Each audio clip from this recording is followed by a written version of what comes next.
speak in English, not because I think that that I prefer English, but I think it would be easier for us to communicate, and then you can convey your message to the audience that are eager to listen to you, not to us, I think.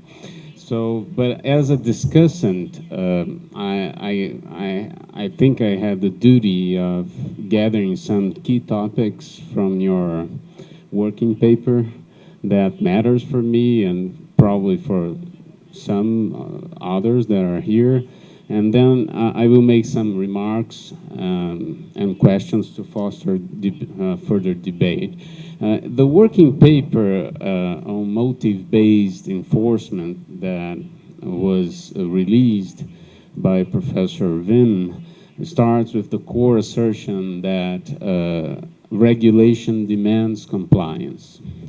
And another assertion that underpins Voermans' reasoning is based on Lowfiller's article that was cited here of 1969 on human interaction and the law, where there is a striking differentiation between written rules and the functioning system of law, also between authority of law and its effectiveness. In the way that only when rules become functioning systems of law, they will fulfill their primary goal, and that would only occur when compliance reinforces the authority of law. The main questions of compliance optimization was based on standards, strategies used, instruments used, best practices. And his claim could be synthesized in this assertion. Every compliance policy, strategy, or instruments that fails to take the motives and attitudes of addressees into account risks being ineffective in the end. So, taking that into account, the answers for the question of why people actually obey the law was divided in two lines of thinking. The first line of thinking was the combination of due process, proper communication, enforcement, and sanctions thereof, divided in two perspectives. One was the rational perspective, the other one was the management perspective, but both of them was perceived as both perceived regulatory addressees as rational beings. So both are based on the assertion that compliance depends on the administrative action. And the second line of thinking was the constructivist perspective, means that compliance is dependent on the way regulatory norms tie in with or align with the beliefs of the addressees. So effective supervision and response by the government means administrative action, and there was another point of view, which was the prioritization of understanding why people comply with rules to design internalization and socialization of processes, the logic of motives. So two main views, administrative logic and logic of motives. And well, taking all that into account, I formulated 4 questions. I don't think you have time to address all this. I think it would be better to open up to discussion to the floor. But in order to further to foster the discussion, I think there are 4 issues that I would like you to address. The first topic that struck me most in your work was the compliance toolbox you cited in the working paper, and I noticed you didn't cite this here, so you'd have the opportunity to address this. You cited the Dutch compliance toolbox. We have many people from the government here. They would love to hear you talking about that. And that was an example of the first line of thinking on how to make people obey the law. Basically a combination of due process when enacting regulations and proper communication followed by appropriate reaction to non-conformity with enforcement and sanctions. As regulation is perceived as fine-tuned adjustments to an approach constantly challenged by reality, I am curious, and I think that most of the audience would like to hear more on that topic of how exactly that Dutch compliance toolbox worked. The second question that I think was very important for my background from the School of Law, the Research Center on Sectorial and Regulatory Law, is that the literature on what makes us abide to law is predominantly based on studies from criminologists, legal economists, forensic psychologists, but a whole new world of regulation on public services and infrastructures, and therefore rules on the relationship between governments, independent agencies, and enterprises on the other side, hired to implement services and infrastructure, are at place today. So do you consider that we can apply that literature, especially criminal literature on people's behavior, to that field of regulations of services and infrastructures? Because that literature used terms such as social bond, chemical influences, moral values, and I wonder if we really can address this for juridical persons, although I understand that we could have a line of reasoning on that direction. The third question, third issue that it's not a question, it's an issue that you could choose what to address. I understand and I think most of the people that work with regulation and compliance on a daily basis understand that the constructivist approach focuses on the design of regulation norms, regulatory norms, in accord with the beliefs of the addressees. But how would you face the critic that says that this approach, when put in opposite side of the managerial approach, actually believes in a perfect system that do not need administrative action to keep it sound, including for the addressee's demands of being heard? I understand that the constructivist perspective would say that it's not advocating for the extinction of administrative action. You already addressed that in the working paper and here, but I think that this would be, I would very much appreciate your insights on that issue as well. And the fourth one, to finish my my talk here, is that the main aspect that authors in general gather from the literature on effectiveness and authority of regulation relates to the fact that on one side we have a reasoning of expected costs and benefits of disobeying the law, leading to dissuasion through tougher punishments. And on the other side, we have a reasoning of internalization and socialization of rules.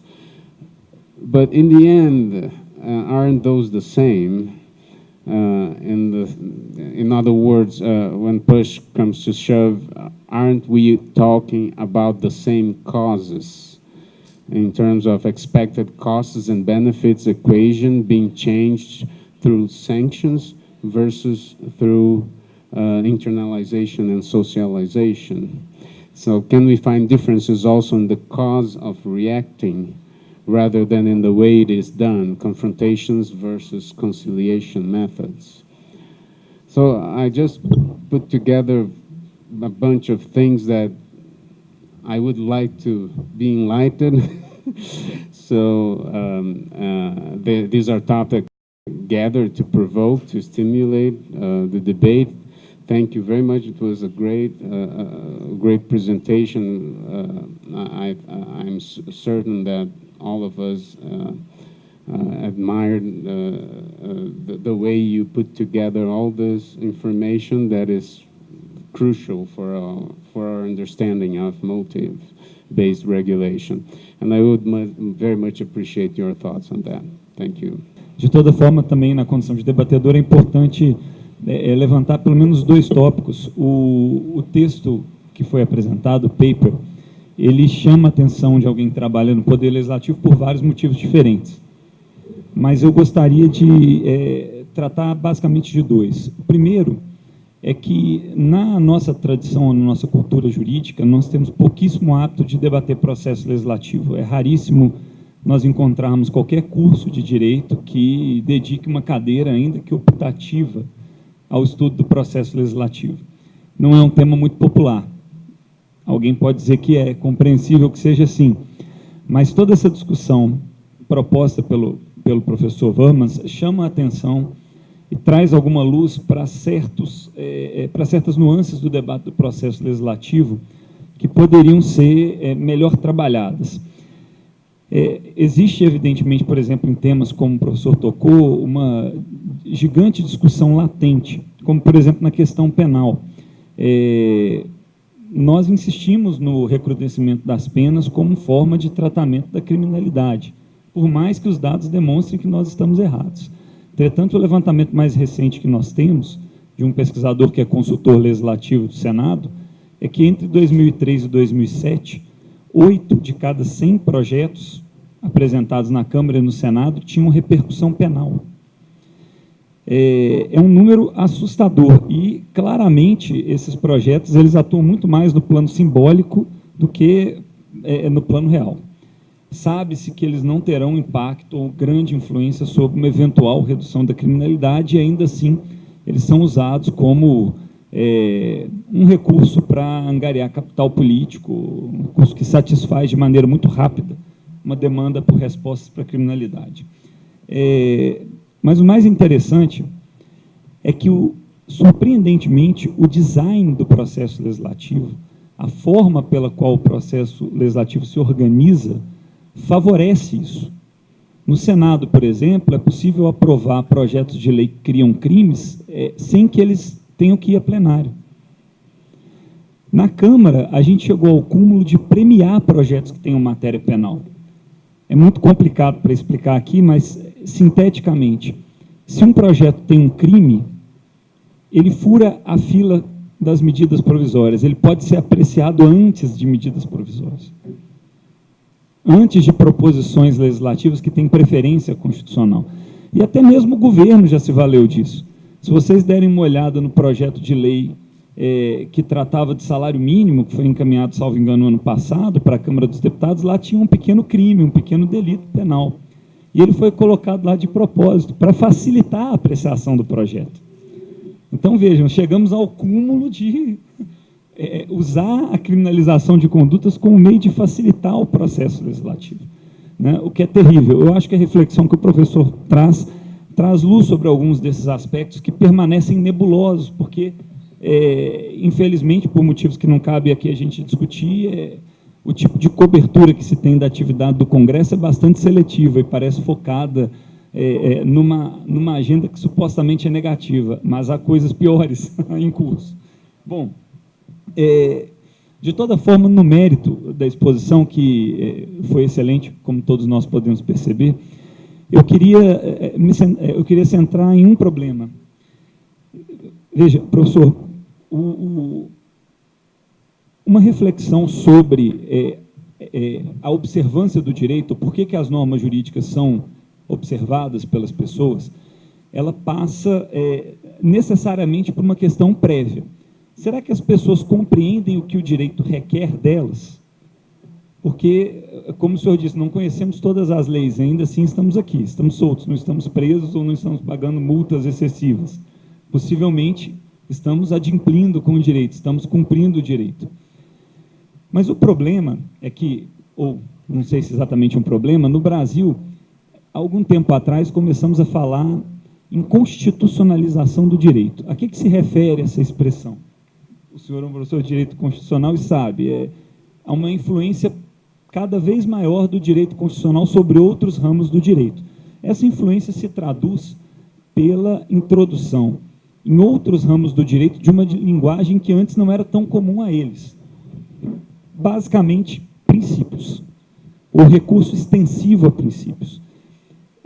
Isso é um problema? Não necessariamente, mas nós sabemos que a aplicação de princípios, em alguma medida, traduz ou implica em situações diversas do que a aplicação de regras, onde o que o direito exige do destinatário da norma não é problemático. Quando a gente está tratando, por exemplo, de questões relacionadas a direitos fundamentais, o que o direito requer, em primeiro lugar, pode se tornar problemático. Diante dessas situações, como construir critérios que me permitam avaliar o sucesso do empreendimento regulatório, ou sucesso da tarefa do legislador? Porque, veja, se eu não sei exatamente o que o direito requer de mim, como eu posso ajustar a minha conduta a ele? E eu estou me referindo aqui a situações muito comuns, nas quais a gente só sabe se agiu conforme o direito ou contra o direito depois que, por exemplo, o Supremo Tribunal Federal se pronuncia. Como um detentor de mandato popular que se desfilia de seu partido e vai para outro. Ele só vai saber se ele agiu conforme o direito ou contra o direito posteriormente. E, por fim, para terminar, que papel, eu gostaria de ouvir o senhor a respeito do seguinte: que papel o senhor acha que o debate legislativo desempenha no aumento das chances de que uma lei seja observada?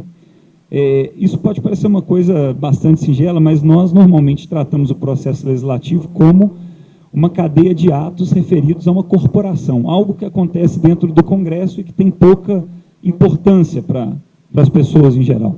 De que forma que o senhor acredita que esse debate, se ele consegue se alimentar de uma discussão que acontece na esfera pública e retroalimentar essa discussão na esfera pública, de que maneira o senhor acredita que esse processo legislativo aberto e democrático contribui ou não garante tanto um maior nível de implemento da legislação, um maior nível de observância do direito? Muito obrigado. Thank you very much for these very perceptive questions, and thank you for your kind words.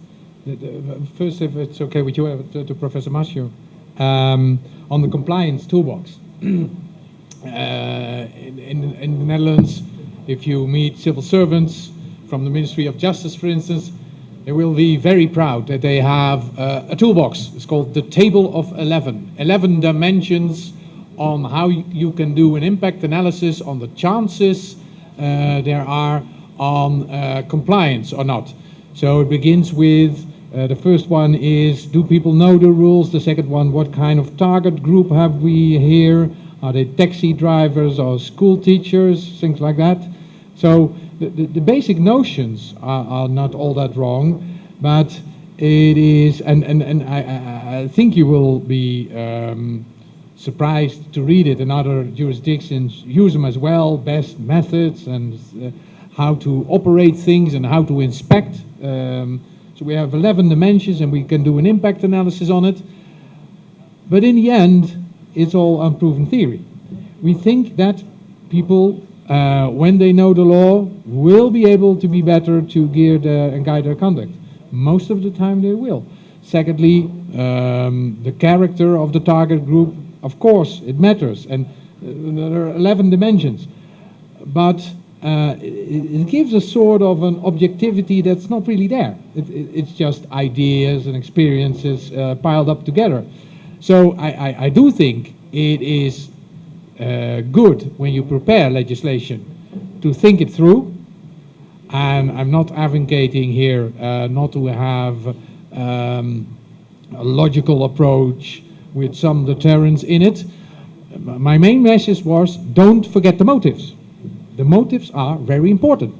And as we can see in recent research, maybe more important than the results you could get in with a very logical, rational approach, whereby you approach people as a sort of rational actor whom you think will act on a cost-benefit analysis. Actually, they don't. So the idea is to have that on board too. But the toolbox, the Dutch pride themselves in it, and the technique as well for these traffic officers that seems to help, and we're proud of it. Secondly, you're quite right there that most of the body of literature we use and the research and empirical data we use come from criminology, criminal law.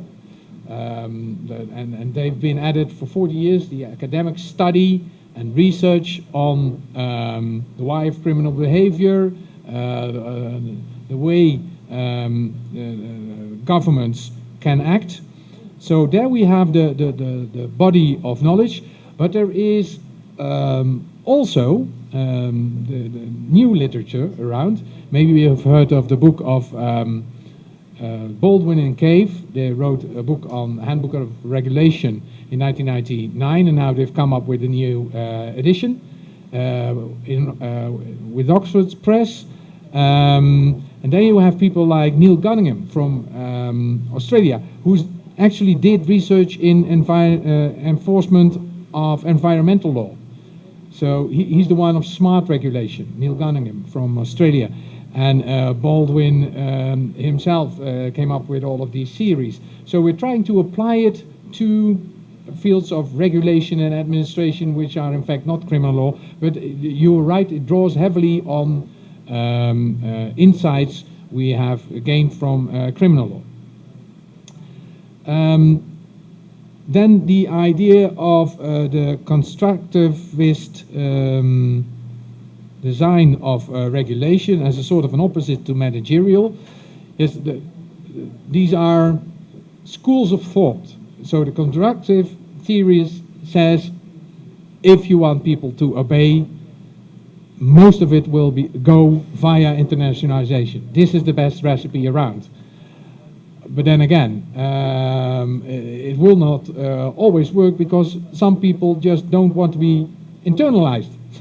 That's the basic flaw of constructivist theory. You will not get a very good result. It explains, as a theory,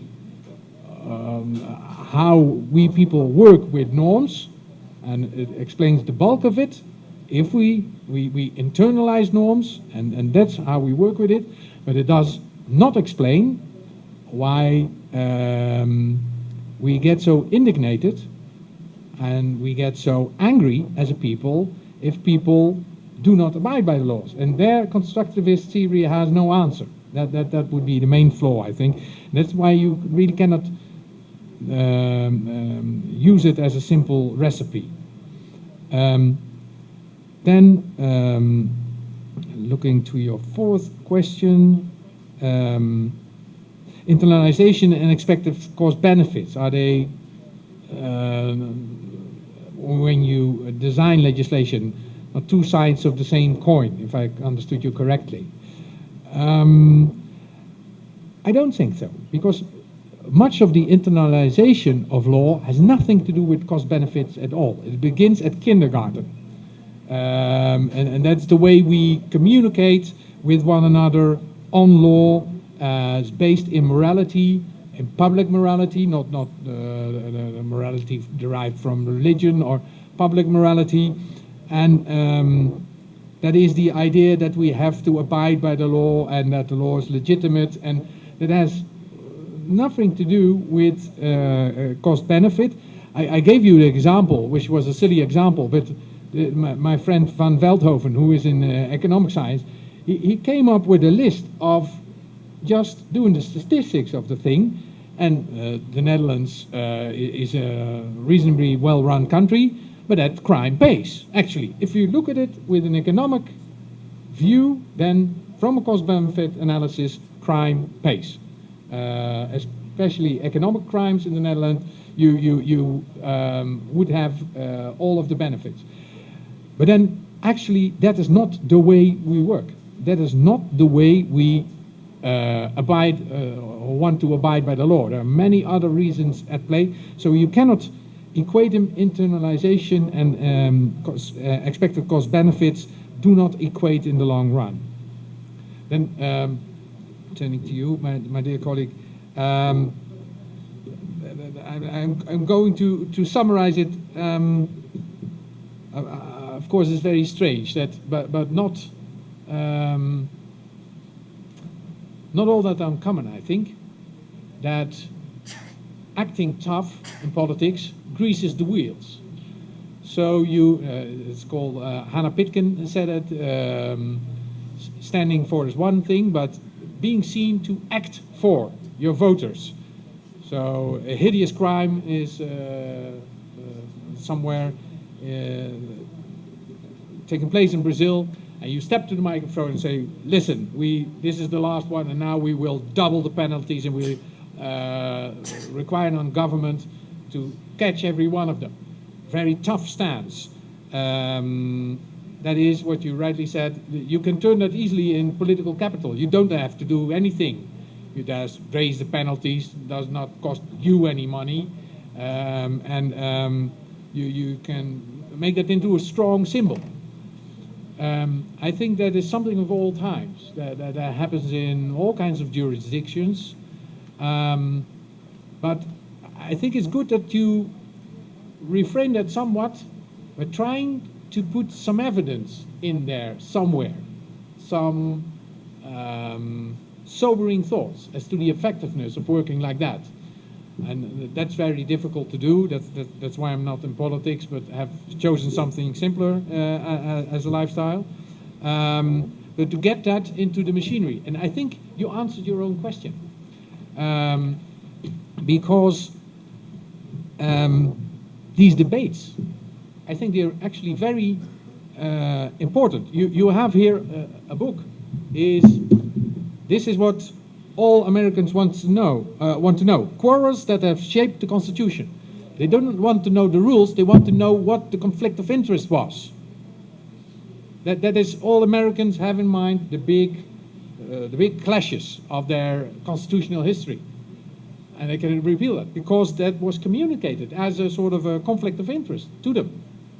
To give you a sort of a gruesome example, the Netherlands are, again by the Americans, believed to be Gomorrah, I think, that we have euthanasia and abortion, and a very liberal policy on soft drugs.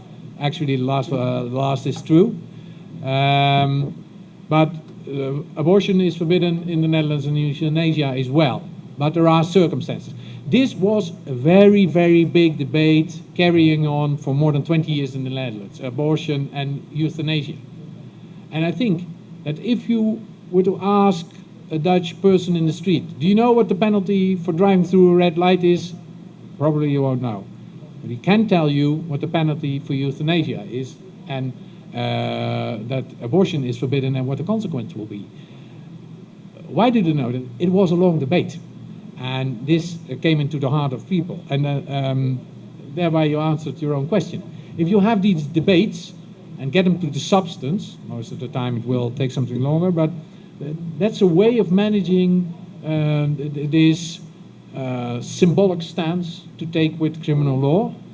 I do know, however, that if government communicates by penalties and criminal law alone, that will not help as well. So having a good debate, I think, is very open, having the arguments out, and that somebody can debunk the idea. So you think that if we're going to raise the fine to 1,000, that all of these poor criminals will be deterred, cannot even pay 100. Things like that can then enter into the debate, and you can have a better informed debate. I hope I answered your questions to that, and I hope you answered your questions as well. Obrigado, boa noite. Rodrigo Melo, ex-aluno da UNB, professor de Direito Constitucional e de Processo Legislativo, respectivamente no CEUB e no IDP. A minha pergunta tem a ver, se eu bem compreendi, com a segunda questão colocada pelo professor Márcio na sua indagação, um pouco para ouvir o professor sobre o seguinte. O professor Manuel Gonçalves Ferreira Filho, que é um conhecido constitucionalista brasileiro, tem uma obra clássica no Brasil sobre processo legislativo, em que ele divide lá a legislação, basicamente, no que ele chama de legislação de balanço e legislação de impulso. A legislação de balanço seria aquela que diz respeito ao dia a dia das pessoas. Seria o direito civil, o direito penal, o direito processual. E a legislação de impulso, basicamente, a legislação econômica. Vamos simplificar assim para dizer. A minha pergunta ao senhor é no seguinte ponto. Tendo em vista exatamente a agilidade, a dinâmica, muitas vezes a mutabilidade da legislação econômica, o senhor acredita que também nela as perspectivas não punitivas, ou seja, a busca da efetividade da lei através de sistemas não punitivos, né, funciona? Ou exatamente em razão do tipo de dinâmica de agilidade, mudança social das leis econômicas, aí faz sim sentido a priorização em medidas punitivas, e aí eu estou pensando basicamente em punitivas civil penalties, como o senhor comentou anteriormente, ou se também nelas o senhor mantém a mesma conclusão que em geral o senhor expôs na sua exposição. Parabéns pela exposição, obrigado. Professor, meu nome é Ronaldo, sou consultor legislativo do Senado, ex-aluno aqui do mestrado da UNB. Eu queria que o senhor, se pudesse, desenvolvesse um pouco a questão, um problema percebido no Brasil, que é nessa busca de uma legislação legítima que leve ao cumprimento, que leve à adesão da população, uma certa disputa institucional envolvendo Poder Executivo, Poder Judiciário, Poder Legislativo. Poder Judiciário, basicamente por intermédio da Suprema Corte, que em várias ocasiões legisla, resolve normativamente questões. Poder Executivo, que, de certa forma, pauta de forma significativa a agenda do Congresso Nacional. Quer dizer, em que medida essa disputa pela interlocução com a sociedade prejudica ou contribui para a elaboração de normas que sejam adequadas e compatíveis. E uma segunda perspectiva que eu queria que o senhor abordasse diz respeito a uma certa cultura de avaliação de desempenho do parlamento, que é o centro difusor e elaboração das normas, no que diz respeito à quantidade de normas elaboradas. Um debate intenso que leve um ano de duração envolvendo uma determinada problemática, certamente haveria uma crítica muito contundente de mídia e de alguns importantes formadores de opinião nessa disputa de quantidade e qualidade da elaboração das normas. O problema da retroalimentação de uma norma elaborada, uma pouca avaliação do retorno efetivo que isso gerou na sociedade, de que forma essa ênfase na qualidade, na reavaliação da norma poderia também levar a uma maior adesão, uma maior efetividade das normas. Obrigado. Eu sou estudante aqui do Direito da UNB e estagiário da Secretaria de Assuntos Legislativos, que está promovendo o evento. O professor Voermans falou sobre como a moral, utilizar a moral para justificar a obediência das leis. Em certa medida, muito me contempla essa ideia. Só que, assim, eu não sei a diferença que há entre Holanda e Brasil, mas aqui talvez haja ainda um problema em que pode o que seja moral não ser o que o Estado propõe. E o que eu quero dizer é o seguinte, a partir desse modelo em que a moral vai ser utilizada, enfim, como forma de obediência da lei, como se dá a relação onde a moral não é o que a lei propõe? Como é que a gente vai lidar com isso? Thank you for all of your questions. One cry from the heart, which was in a remark, and you hinted at that, is I'm a professor in constitutional law and I study legislation and regulation, which is in the Netherlands very strange, like it is here. We were totally influenced. More than 99% of our laws in the Netherlands are enshrined in legislation. But actually what we study for 4 years is case law. I don't know why, but I think we're looking in the wrong way, and I'm very glad to hear that this kind of study into regulation, legislation as the primary source of law is emancipating itself throughout the world in the law school programs. But first, on this very interesting distinction between balance laws, balance legislation, and trust legislation. And to be frank, I've never heard of it, but it appeals to me. Balance legislation being the run-of-the-mill legislation, civil law, criminal law, and then trust legislation. A lot of regulation we have around is actually trying to do that. Intervening. Most of our societies are market-based societies, in some form market-based economies, and we need to intervene. But we do not only do that to protect vulnerable interests, we do that also sometimes to inspire trust of economic actors. That is a very important function of legislation today.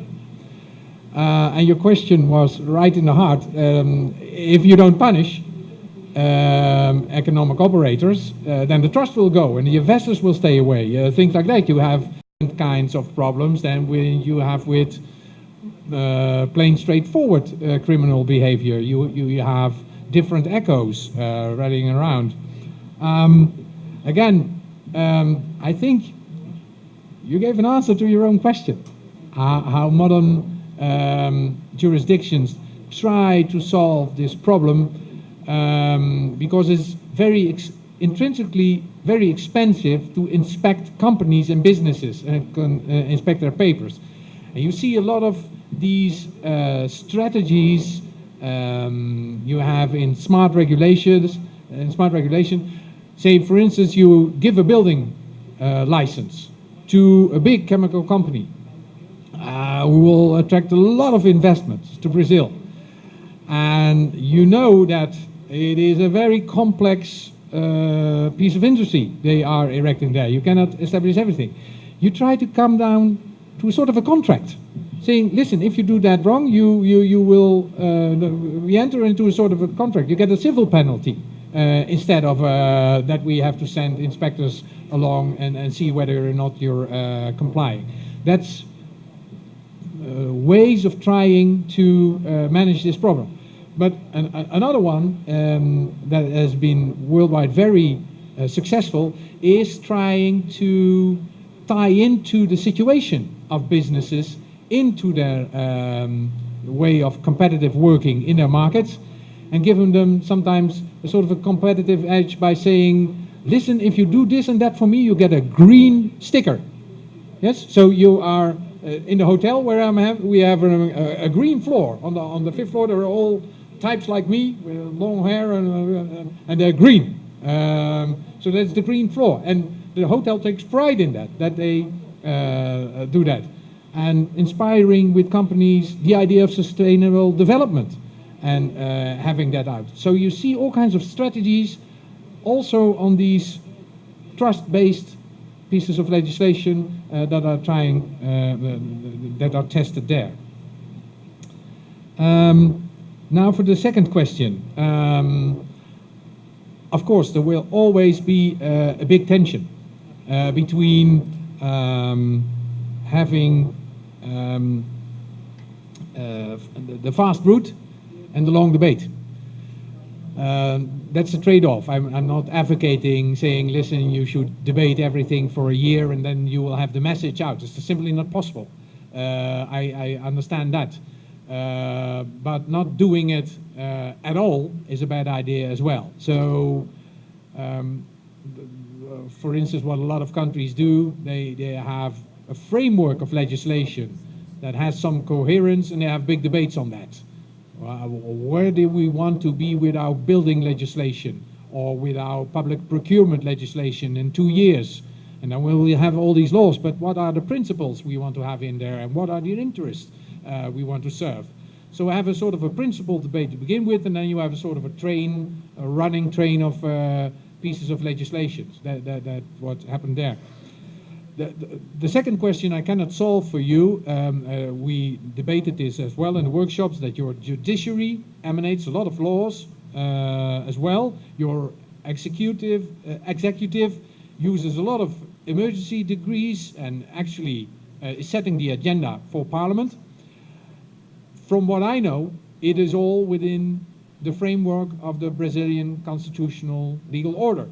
And that is the constitution that inspires trust for you, makes it legitimate to do it like this. I cannot oversee whether the amount of decrees government is spitting out and the president is spitting out and emergency decrees is still within the constitutional framework, but it is allowed by the constitution, and thereby it has a sort of a basis, a legitimate basis to operate upon.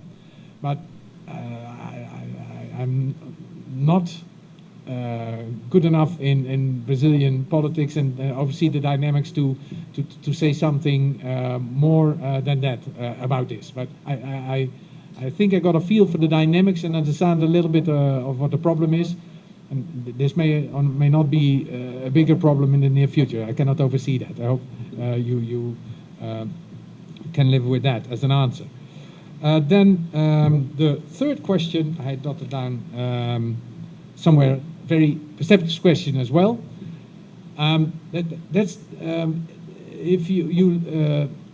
that's a big problem. So if there is a morality in society, arisen from culture or something like that, and it does not align with what the state requires, sometimes we need reform. So sometimes we say, sorry, this was not your culture, we're going to do so anyway. So you did not educate your children from 5 years on and you educated themselves. No, we now have mandatory education for them. That's the way it is going to go. And you hope that it will rise up to that level of what the state requires. But there have been instances and examples, especially in what we call the East Bloc, but also from, again, here I go again, Azerbaijan, where you have the state level and you have what the actual people do. And that's a big difference. And once ever so often, an inspector comes around actually every month in every country and collects. Yes? They say, these are the state rules, you're not, and they come by every month, and then that's just corruption. But you have a two-tier state, something the state requires and something that is the informal morality of the society, which is very strong too. And in the long run, this of course will not work, because if state intervention is totally ineffective, they will not get what they want. And if morality is constantly oppressed or challenged by the state, obviously this is something you would not like to have. So in a short answer to your question, in the long run this can be a problem, and this is a serious problem, and there are no sure recipes for that other than listening to them, trying to get them to participate, be transparent, getting the message out, things like that. I hope that somewhat answers your question. Thank you.